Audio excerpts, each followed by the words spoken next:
Já, bara með eitthvað loft.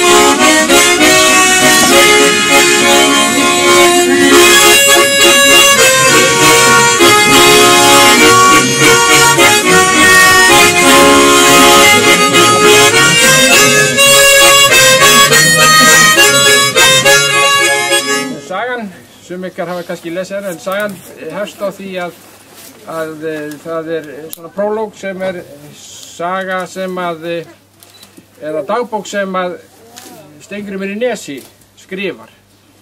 Og hann lendir ofan í Gjótu hérna fyrir, já það var 1946. Hann farkennari hérna í Andalum og á Sílalæk og á leið fyrir ætlar að ná bíl sem hann veit það frá Húsavík, ætlar að gangi í veg fyrir hann og þá lendir hann í þessum hreggförum. Hann lendir ofan í Gjótu og þar með bakbóka og í honum dagbók og hann heldur dagbókina meðan hann ofan í þessari Gjótu á þriðja sólarhring þá til hann finnst fyrir mikla mildi.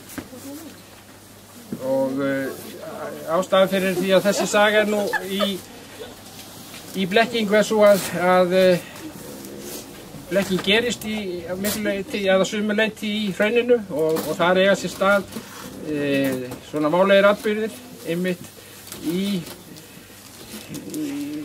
þessu landslagi sem að hérna við kynnumst í þessari dagbók Steingríms. Þetta mjög hættulegt svæði. Gjóturnar eru þannig að þær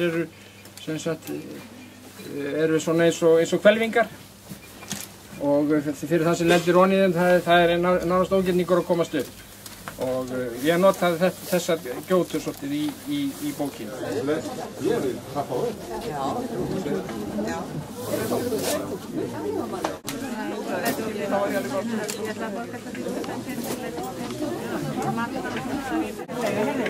Jæja.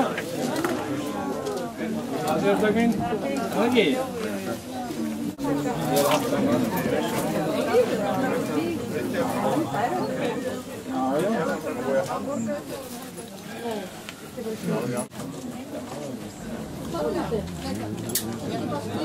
Já.